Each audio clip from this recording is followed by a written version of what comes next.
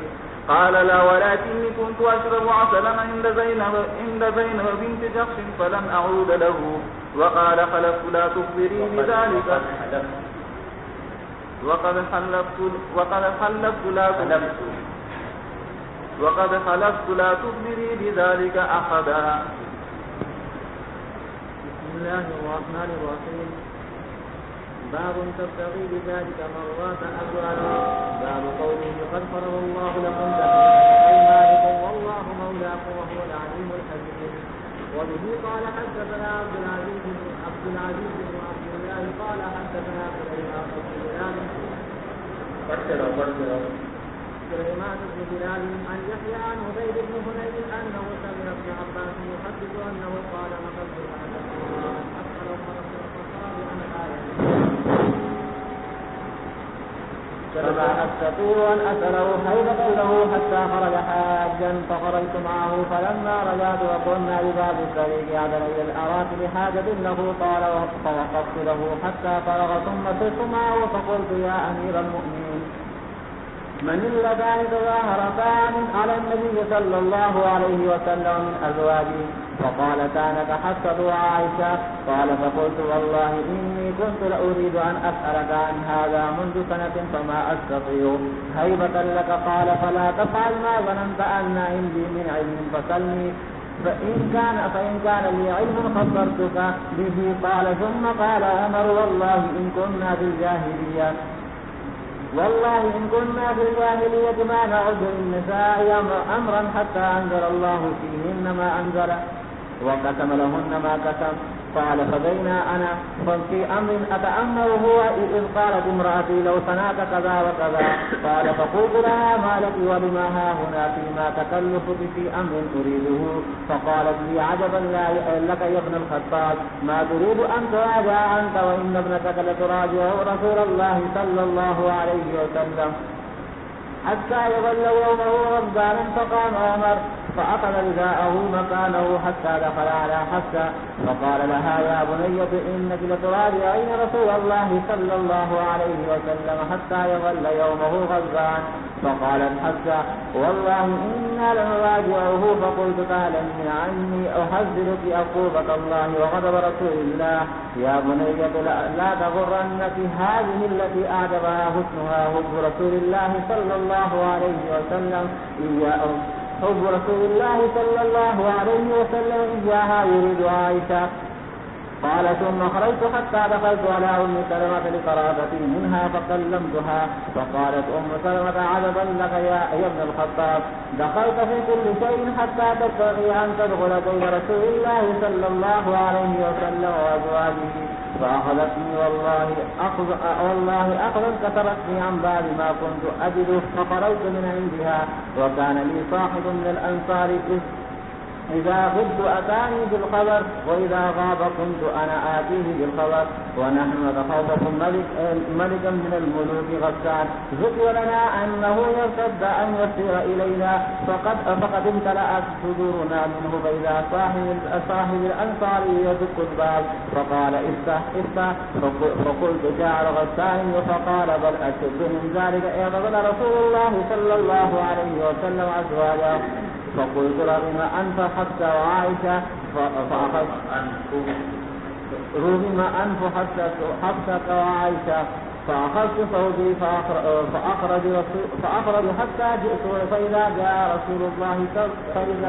فإذا رسول الله صلى الله عليه وسلم في مشربة له يرقى عليها بعجلة وغلام. معلومہ کے بالا خانے پہ بالا خانہ بنانا بھی جائز ہے اور بالا خانے میں رہنا بھی جائز ہے. حضور صلی اللہ علیہ وسلم بالا خانے میں اس وقت میں تشریف فرما تھے. وہ بالا خانہ یہ ایسا تھا کہ سیڑھی کے ذریعے سے ہی وہاں جایا جا سکتا تھا اور نیچے ایک دربان تھا جس کا نام افلاح تھا. ویسے کہ روایات میں آتا ہے معلومہ کے دربان متعین کرنا بھی جائز ہے. اور وہ جو روایت سے آتا ہے کہ آپ نے بالا خانے کو منع فرمایا اور ناراضگی کا اظہار فرمایا تو اس میں کوئی حکمت ہوگی, یعنی وہ سے برابر کے لوگوں کو کچھ تکلیف پہنچتی ہوگی اس لیے آپ نے ناراضگی کا اظہار فرمایا. اور عام حالات میں بالا خانہ بنانا جائز ہے. حضور صلی اللہ علیہ وسلم کا استعمال چاہیے ہے. اسی طرح دربان کا رکھنا یہ بھی جائز ہے. جی. له يرقى عليها بعذرة وغلام رسول الله صلى الله عليه وسلم أسود على رأس الدرجة. فقلت قل هذا عمر بن الخطاب فأذن لي. قال عمر ظاہر ہے دوسری روایتوں میں ہے کہ 3 مرتبہ انہوں نے اجازت طلب کی, 3 مرتبہ میں جا کر اجازت ملی. قال عمر فقصدت على رسول الله صلى الله عليه وسلم هذا الحديث فلما بلغت حديث أم سلمة تبسم رسول الله صلى الله عليه وسلم وإنه لعلى حصير ما بينه وبينه شيء وتحت رأسه رسالة من أدم حشوها ليف وإن عند رجليه قربا مسبوبا